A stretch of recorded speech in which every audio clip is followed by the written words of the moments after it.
Same.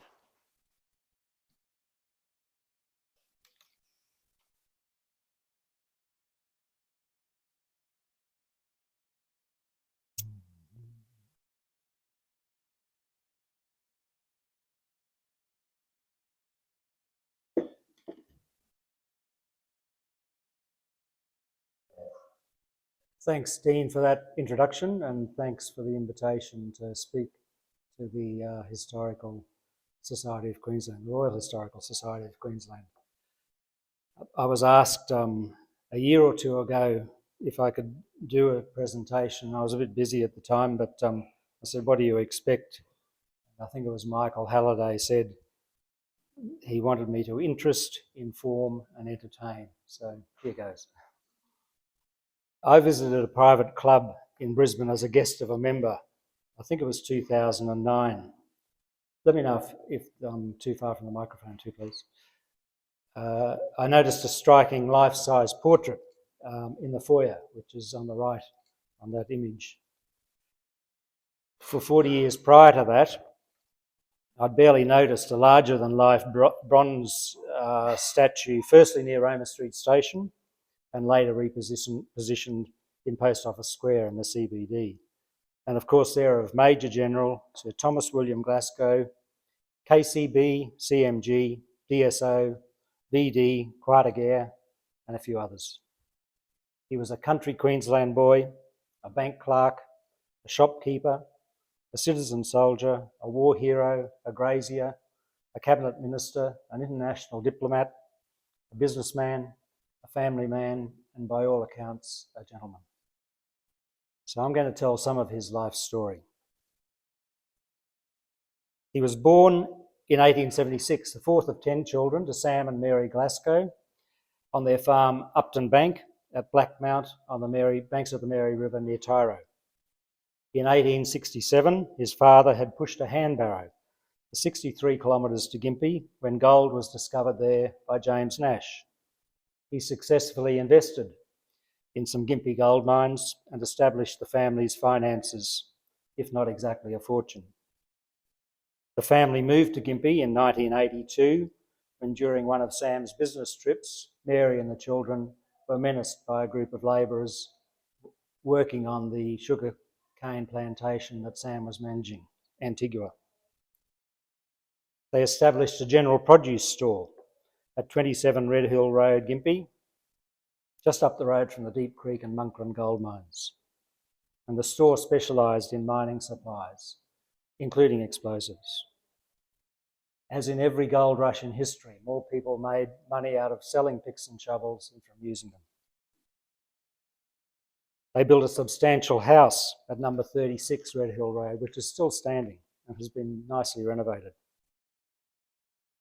Thomas William was Will or Willie to his family and friends, and Bill in the army. His soldiers later had other variations, such as Plugger Bill, Old Plugger, and the Old Man, and probably others when they were facing disciplinary charges. And in the Senate, he came to be known as Big Bill. He attended 1 Mile State School just down the hill from the house and the shop for primary school, and then went to Maryborough Grammar School for his secondary school. His academic results were good. He's there in the front row on the right.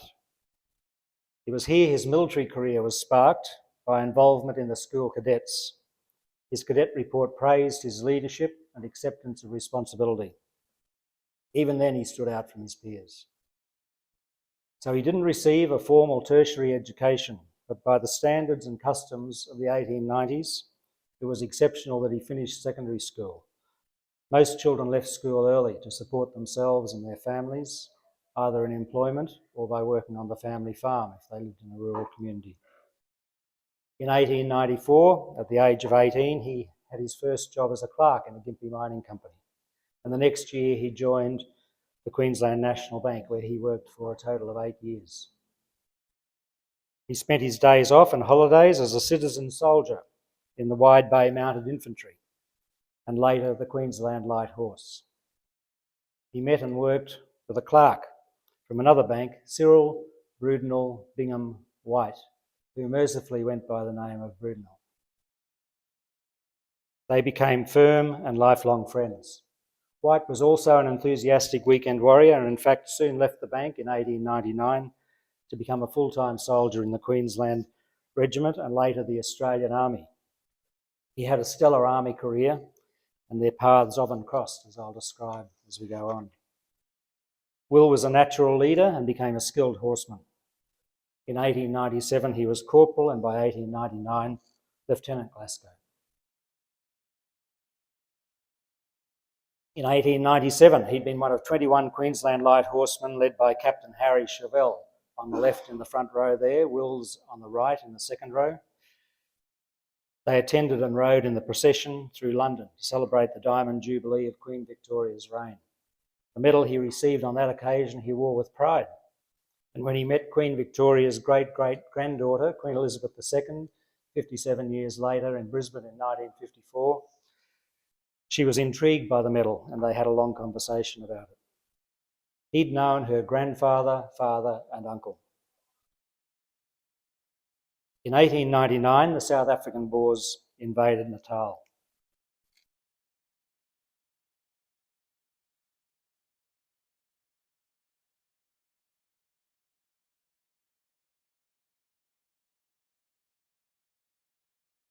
There was an empire-wide call to arms.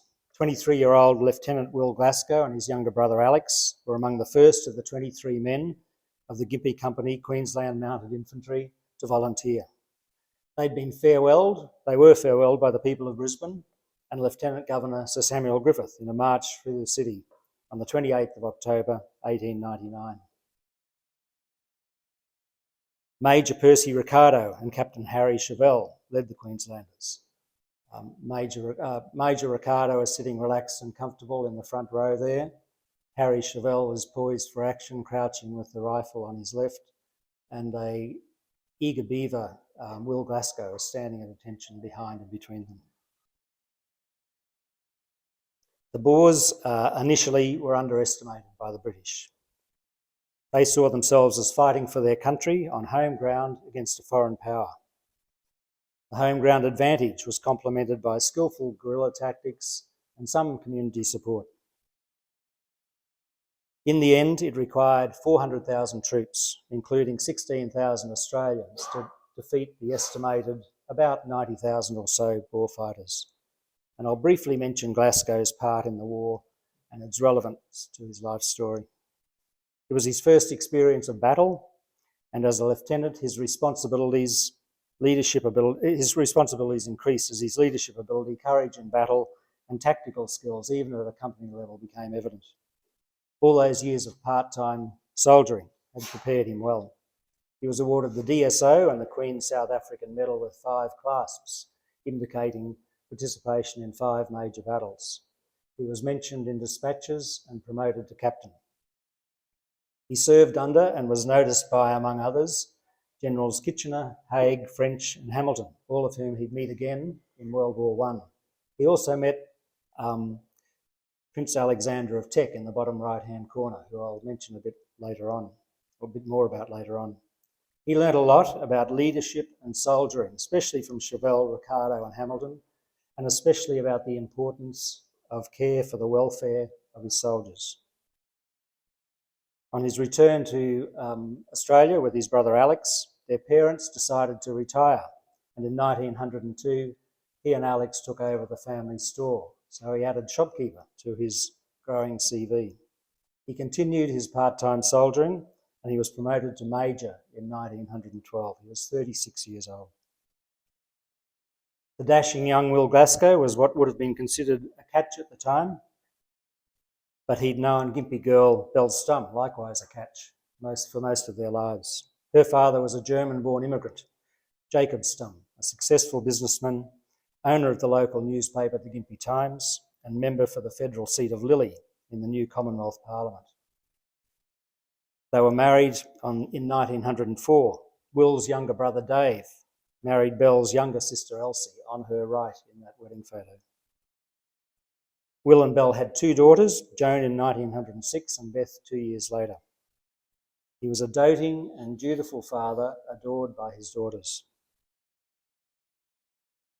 In 1913, the Gympie gold mines and the mining supplies business were struggling, and Will and Alex sold up.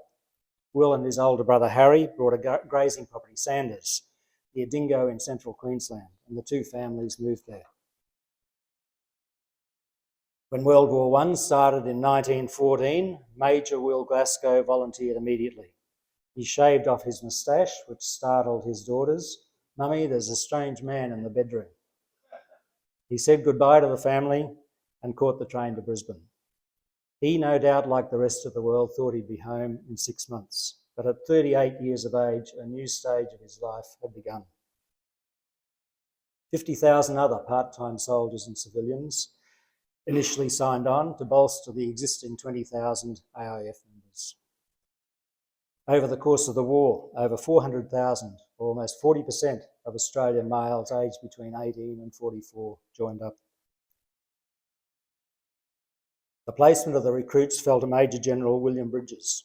He was commander of the AIF, a British officer, commander of the 1st Division, and the founding commander of Duntroon Military College in 1911.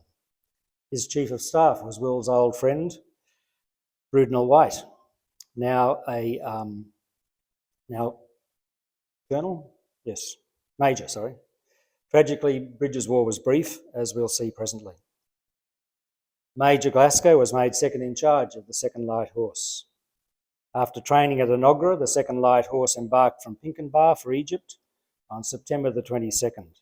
A proud Sam Glasgow was among those to see them off. He wouldn't see his son again. Sam died 2 years later while Will was still overseas. Captain Alan Nash, whose father James Nash started the Gympie Gold Rush, embarked from Pinkenba on the same ship. His war was also brief. The Gallipoli campaign was one of the major disasters of the war. The imaginative, ambitious, and what Sir Humphrey would no doubt call courageous plan was to break the stalemate that had already been reached in Europe. A combined naval and military attack on the Gallipoli Peninsula aimed to defeat Turkey and remove the Ottoman Empire from the war. This would also re-establish Russian access through the Black Sea and expose the Germans' flank and rear. The muddled plan wasn't helped by poor military intelligence, poor execution and leadership, and underestimation of the Turkish defences. Just like the Boers in 1899, the Turks weren't the expected easy beats. It had been decided the Light Horse wouldn't take part in the landing on April the 25th, but were held in reserve until needed. And by the 12th of May, they were well and truly needed. And Glasgow and the 2nd Light Horse landed in the chaos of Anzac Cove. Under fire, they struggled up Shrapnel Gully and camped overnight. I'll just speak a little bit to this slide. It's a bit hard to read probably from the back. Anzac Cove's down in the bottom left-hand corner. Shrapnel Gully and Valley were interchangeably used for Monash Valley and Shrapnel's Gully.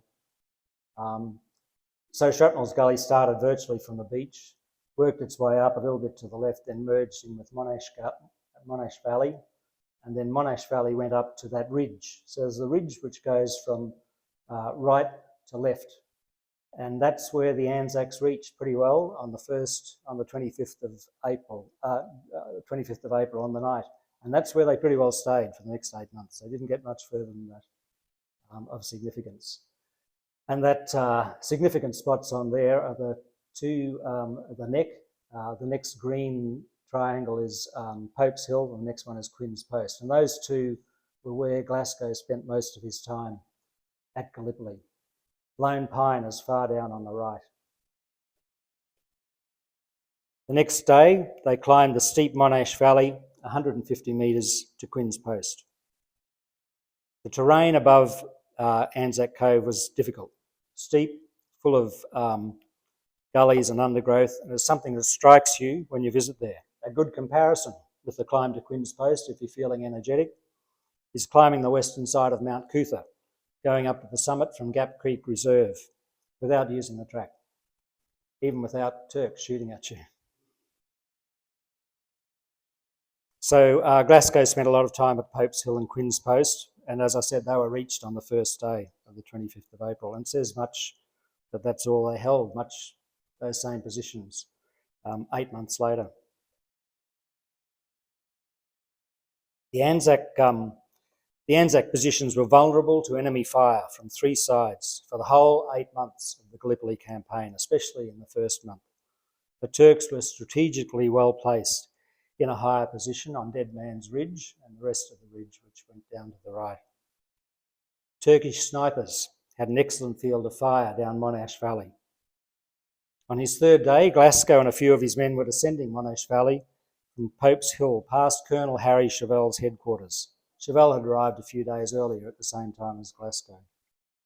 On the way up to visit Chevelle were Major General Bridges, who I mentioned before, Glasgow's old friend, Colonel Brudenell White, and Lieutenant Dick Casey. Casey was later Baron Richard Casey, Governor-General of Australia. Glasgow warned them to keep their heads down around the next corner, as 5 of his own men had been killed by snipers there already that day. But a few minutes later, Bridges was fatally shot in the groin. Glasgow undoubtedly reflected on that when 3 years later he was appointed commander of the 1st Division, the position Bridges had held when killed. 2 days afterwards, Chevelle appointed Glasgow as second in charge of the 3rd Light Horse occupying Pope's Hill. Glasgow increasingly filled in as acting CO at Pope's Hill when the commanding officer, Lieutenant Colonel Morale, contracted dysentery, of which he later died. Snipers were a continual hazard, and death by sniper was a constant and random risk. I've mentioned Alan Nash, the 36-year-old son of James Nash. Pre-war, Alan had been a much admired and respected head teacher of Gympie's 2 Mile State School. He had just been promoted to Major and was saluting Lieutenant Colonel Stoddart, his commanding officer, below Quinn's Post when he was shot through the head. Chevelle and Glasgow set about dealing with the snipers. Special trenches were dug and sandbagged. Sniper pairs were trained. One sniper was 6'5" tall Tasmanian Sergeant Arthur Maxwell, otherwise known as Long Mac. Long Mac's spotter identified the Turkish sniper who'd probably killed Bridges, and Long Mac implemented the proportionate response. Such is war. Long Mac had a brother at Gallipoli, Little Mac, or Duncan Maxwell, who was only 6'3" tall. 2 years later, Long Mac, by now a captain and by now Brigadier General Glasgow's 13th Brigade, won the Military Cross at the Battle of Messonnier. And a year before, Captain Little Mac Maxwell, also in Glasgow's brigade, had won his Military Cross at the Battle of Newquay Farm, which we'll come to in a few minutes. The point is, Glasgow recognised, trained and kept close soldiers of the building. For 3 months, the Anzacs were in continual skirmishes and outright battles with the Turks for the possession of those high strategic positions. Glasgow received a flesh wound to his thigh from shrapnel, his one and only war injury. He evaded evacuation with help from some medical friends, especially Captain Piero Fiaschi on Glasgow's right there. Post-war, Captain Fiaschi was a surgeon at Sydney Hospital. I might say a bit more about Il Porcellino, maybe if we have time. I'm going to describe one action where Glasgow's abilities were on full display. After 3.5 months, the British forces were in a desperate position. Someone said they were hanging on by their fingernails and eyebrows. So there was a desperate plan implemented on the 6th of August. Again, using that map, the goal was to occupy the high ground to the north. So that's to the left of that slide. You see a label, Chunuk Bear. Bear just means ridge or range in Turkish. And the high point of Chunuk Bear is Hill 971, which is the little tip you can see at the top of that drawing. So the idea was to occupy that high ground and split the Turkish forces with a view to dominating the whole peninsula. All the other attacks were diversions to the south of that to distract the Turks from defending those high grounds. So simultaneous diversionary attacks were launched on Dead Man's Ridge from the trenches below, from Quinns, Pope's Hill, Courtney's, Steele's Post. So they're all the posts down towards the right of that image. The suicidal charge of the neck, which is on that left-hand green indicator, triangle, arrow, was depicted in the final scene of the movie Gallipoli, if you've seen it. Glasgow, as acting commander of the 1st Light Horse, led the attack from Pope's Hill. He improvised by forming two-man teams. They advanced close to the Turkish trenches, with one soldier supplying covering fire, the other threw hand bombs, or we'd call them grenades, from a satchel. This was followed by the bulk of the men charging the dazed and depleted remnants of the defenders. Apologies for this complicated map. If you just focus on those two red lines coming out from Pope's Hill into the Turkish trenches on the right, there was a maze of trenches called the chessboard. And Glasgow's men reached and held 100 metres of the first three lines of those trenches. And this was one of the few attacks to succeed in reaching its objectives on the day. Lone Pine, of course, was the other one. The other attacks on the high strategic sites failed, and you'd have to say miserably, including a landing at Suvla Bay. At one stage during his attack on the chessboard, or Dead Man's Ridge, Glasgow had to personally man a machine gun to protect his position, but he realised his force was isolated and vulnerable to an imminent Turkish counterattack.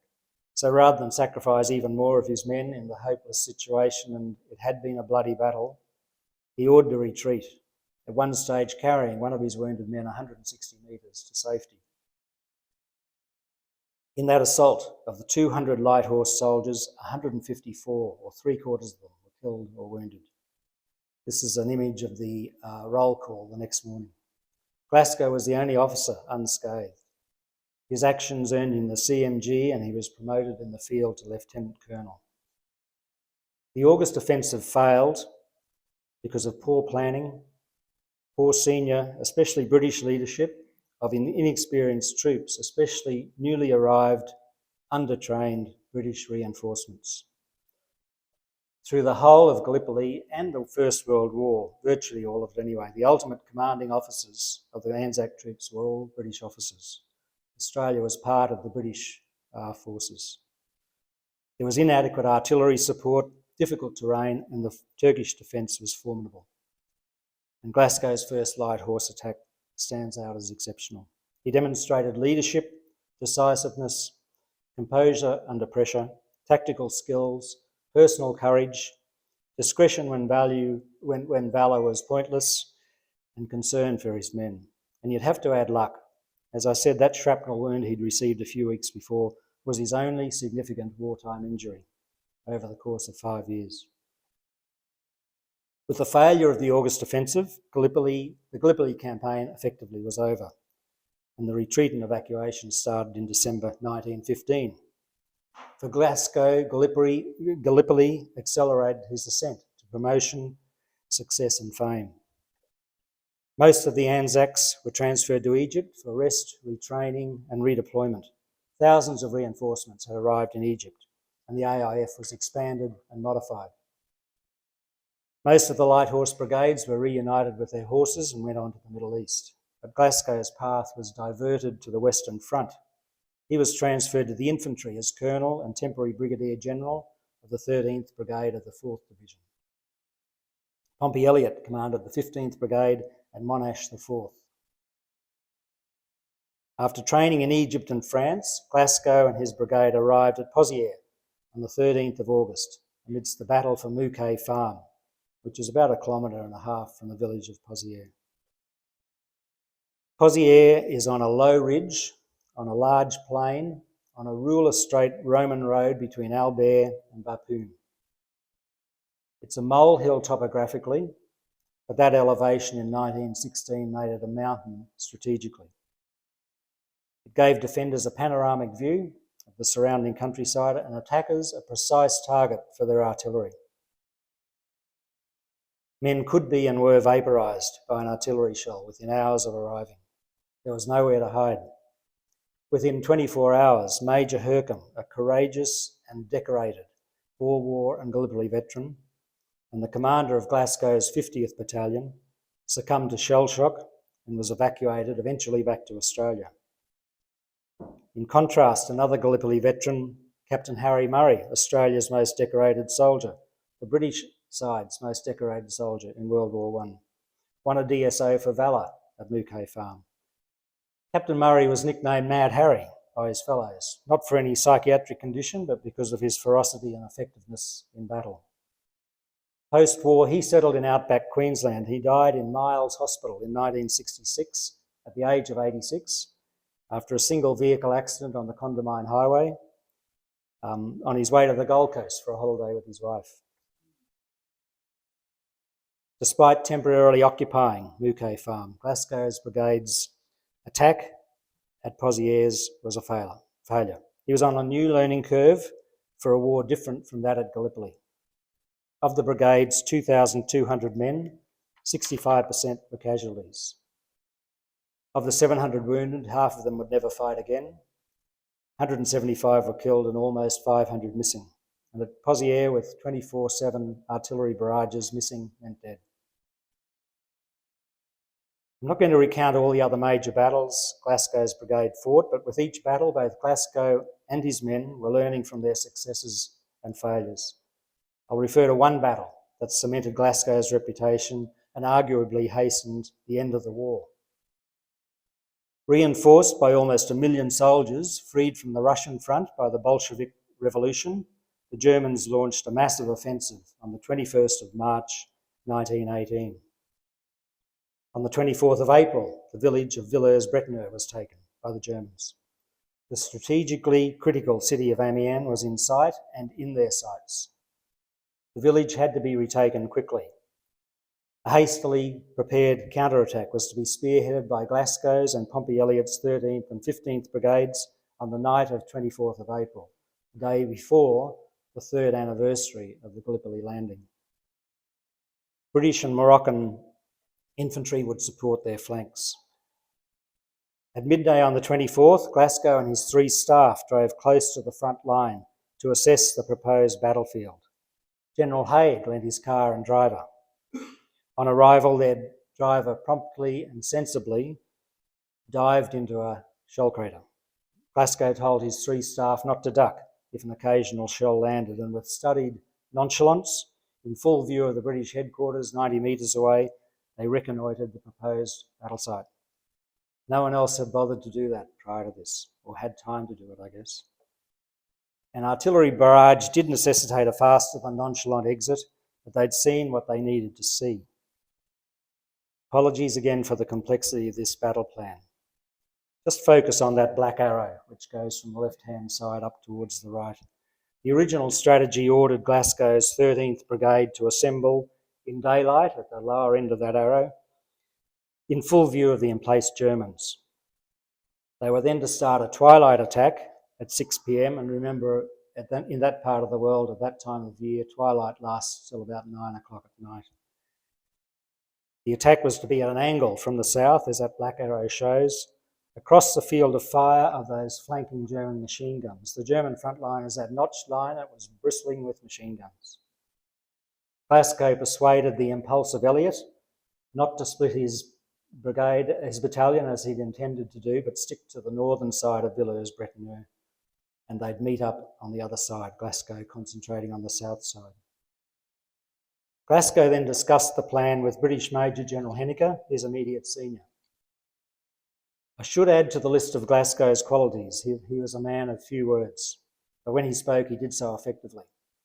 He had the diplomat's ability to speak his mind when necessary, and was developing the skill to do that without causing lasting offence.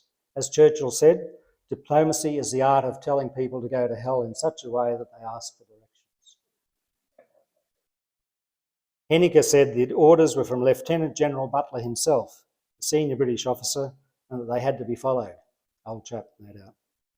Acting Brigadier Glasgow calmly but forthrightly pointed out that the planned attack was counter to all the British Army's own teaching.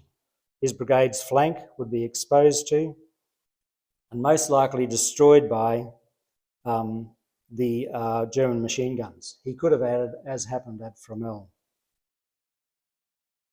He would follow the order to attack, but in his own way. He didn't care if God Almighty himself had given the order. He would do it his way. There may have been a fist slam of the table for emphasis, but it would have been a calm and diplomatic one, of course. He would alter the direction of attack, and he would alter the direction of attack and change the timing from a 6 p.m. twilight attack to a surprise 10:30 p.m. night attack. And the change in the direction of attack and assembly is described by that white arrow. So they assembled further north in a spot which was actually out of sight of the German front line, and they attacked directly on the German front line from the east, so they weren't exposed to flanking fire from the machine guns.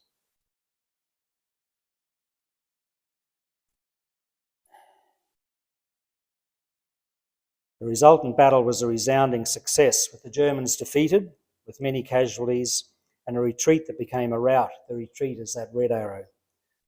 The retreat became a rout in the days and weeks to follow, and plaudits from all and sundry for the 13th and 15th Brigade's success quickly followed. Monash, Haig, Rawlinson and Marshal Foch, the Supreme Allied Commander, variously described it as a turning point of not only the up till now successful German offensive, but also the turning point of the war. Despite the accolades, none of this went to Glasgow's head. In contrast to Monash and Elliot, he didn't speak publicly about the battle until an interview on the ABC in 1953.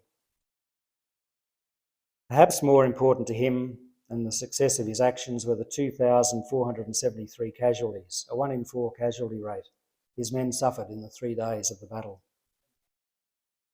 This was one of the last battles he was personally involved in at close quarters. He'd enhanced pre-existing qualities and developed new skills in those 3 years at Gallipoli and on the Western Front. His face down of his British superiors showed the confidence he had in his own judgment and his soldiers' abilities. His care for his men, many of whom had been with him at and before Gallipoli. His composure under pressure during battle. On the first day, one of his flanking battalions had advanced further than their support, and they were threatened on 3 sides. The Germans sent him a message to surrender. His calm, measured reply, "Tell them to go to hell," which his men proceeded to facilitate. His aide Major Poddy Morell, years later, recalled the reply was a bit earthier, relating to advice to the Germans about travel and sex, but no notes were taken at the time, so history stays with the sanitised "go to hell." Leading up to this battle, there had developed in all these Anzac senior officers an element of exasperation at having to follow strategies and tactics they disagreed with. They'd seen too many fellow soldiers and friends killed in doing that at Gallipoli and on the Western Front. One of the distinguishing qualities developed by the Australian commanders by this stage of the war was their ability to meticulously plan for and win battles. And they did this without incurring the massive casualties that still seemed to be accepted by the British and French senior officers. His soldiers held him in high regard for his consistency, fairness, and no-nonsense leadership style, and his patent concern for their welfare, as I mentioned. His mental resilience, 3 years amid the slaughter of the deadliest war then ever seen, and he was still overachieving. Compare these portraits only 3 years apart. On the right, that prematurely aged face and those haunted eyes had seen the unforeseeable, faced the uncountenanceable, and remembered the unforgettable. But he was by no means finished. The year before, he'd written to his wife, Belle, "Please don't expect me to occupy any higher position." He was then Brigadier General. "I owe it to a good deal of luck, and I'm afraid I'm not destined to go any further. Others had different ideas." On the 30th of June 1918, at the age of 42, he was promoted to Major General and appointed Commander of the 1st Division, the position Major General Bridges had held when he was killed at Gallipoli. With 20,000 men under his command, there was a huge jump in responsibilities, power, and, of course, prestige. And as always, he acquitted himself well. In the next 4 months, the 1st Division played a significant part in subduing the still dangerous Germans. The armistice on the 11th of November 1918 was followed by the signing of the Treaty of Versailles 7 months later, but demobilisation started with the armistice, and Major General Will and Mrs. Bell Glasgow left London for Australia in May 1919. Bell had moved to London in November 1916 to be closer to Will and her 4 serving brothers and brothers-in-law. He'd been honoured with multiple decorations during the war. I've spent a lot of time on his military experiences, not to gratuitously glorify them or to discount the horror of this awful war, but because they were formative for him and they're informative for those of us in understanding him. En route to Sydney, they received the news he'd been declared Knight Commander of the Order of the Bath, and they were now Sir William and Lady Glasgow. Back in Australia, he was greeted as a hero and mobbed wherever he went. The wily Billy Hughes had approached him while he was still in France, and he successfully contested the 1919 federal election as Senator for Queensland. He was 43 years old, and he served in the Senate for the next 12 years. He was appointed Cabinet Minister, serving as Minister for Home Affairs and Territories and later Minister for Defence. When the government was defeated at the 1929 election, he served as Deputy Opposition Leader in the Senate until 1931. When the government was defeated, although not a natural orator, he spoke in Parliament with force, intelligence and perception, and he brought clear thinking and common sense to the issues of the day. When Defence Minister, he addressed the post-war neglect of Australia's servicemen, the depletion of the Defence Forces and the cuts in the defence budget. He collaborated in this with the Chief of General Staff, firstly Brudenell White, and then Lieutenant General Sir Harry Chauvel, his former commanding officer, now reported to the former Lieutenant Will Glasgow from Gympie. He had moderate success in his 2 years in the defence portfolio, but in 1931 he lost his position as Senator for Queensland when Queensland voters went against the Australia-wide swing that ousted the Scullin government. His political career had shown some parallels with his military career. He started in a quiet, low-key way without specific goals. But by force of character, hard word and moral strength, he rose steadily to a senior position. At 55 years, he resumed his pastoral and business interests. Sanders, his property in central Queensland, was run by his brother Harry and a manager, and Sir William visited it often. He built a home at Newlands Road in Indooroopilly.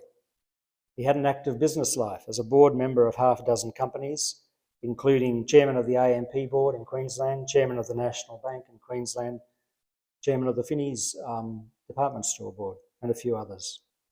He brought to business the same work ethic and integrity as he had to his military service. And he continued his part-time soldiering. He usually led the Brisbane Anzac Day March. One of his famous quotes from his senatorial days during a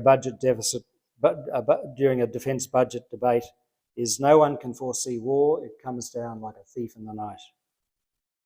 And that's what happened on the 1st of September 1939 with Germany's invasion of Poland, and Sir William immediately volunteered his services, and the Menzies government appointed him the first Australian High Commissioner to Canada. At the age of 63, he was entering yet another stage of an already accomplished life. He and Bell arrived in Ottawa in March 1940.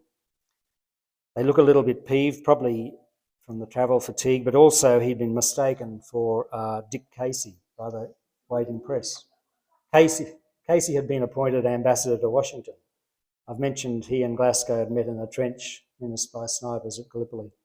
Casey had not only survived Gallipoli and its snipers, but subsequently had a successful military and political career, and the couples became good friends during their respective terms in North America. I can't do justice in the time available. I've gone over time already, sorry, Dean.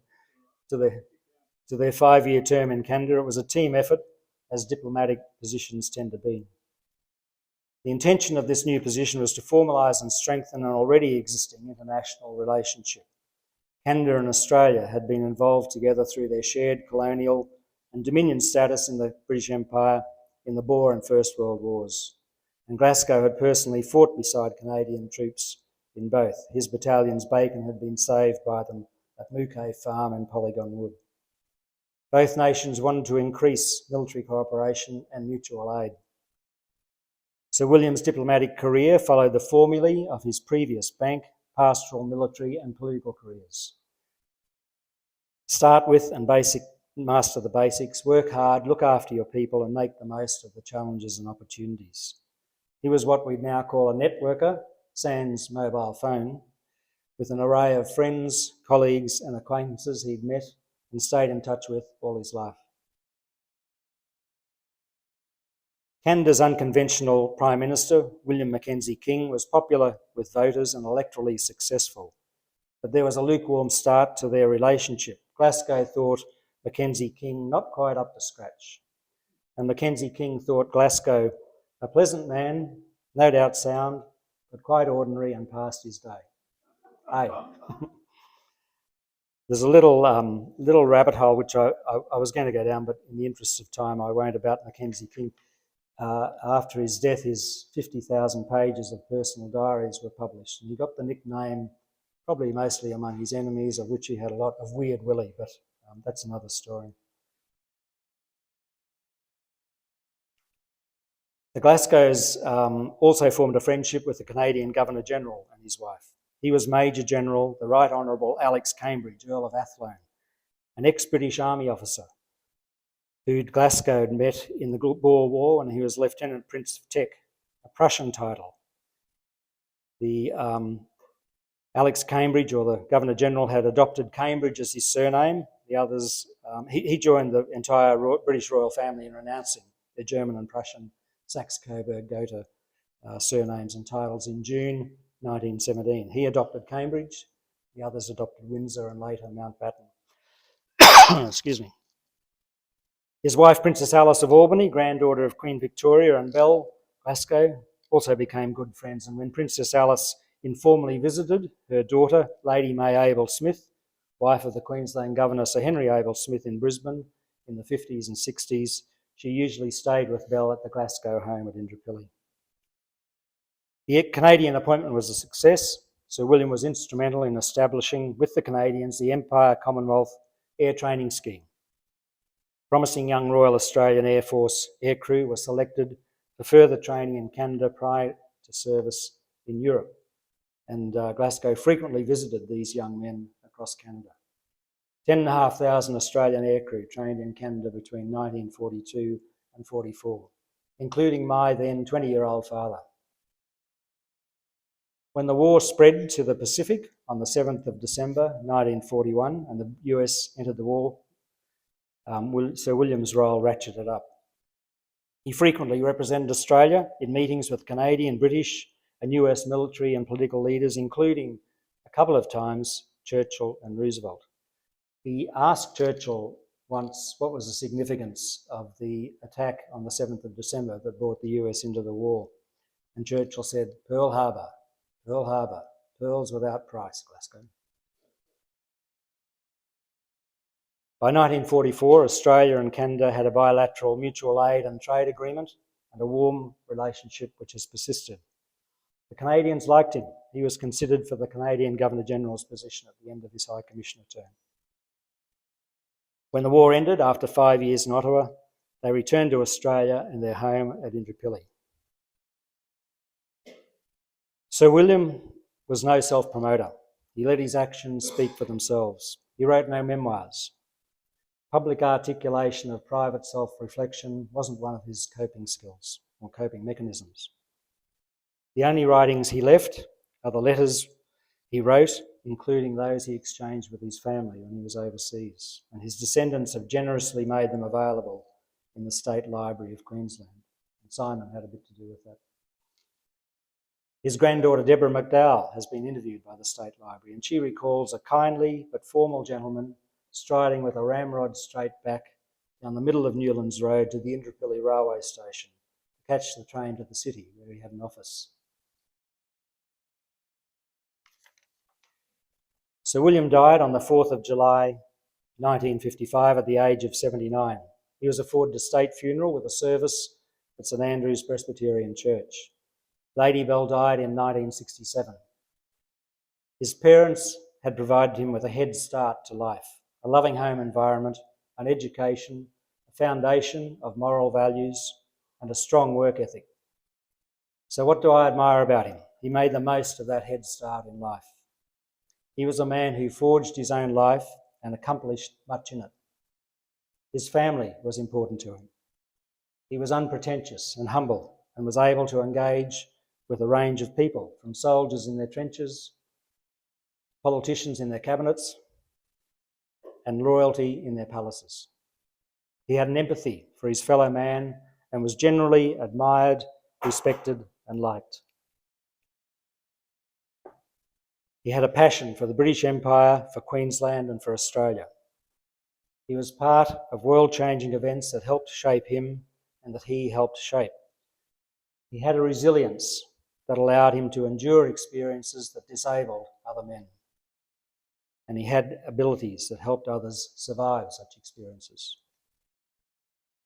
His greatest accomplishments were achieved in the service of his fellow Australians, and in whatever capacity a person does that, there's no greater calling. Thank you.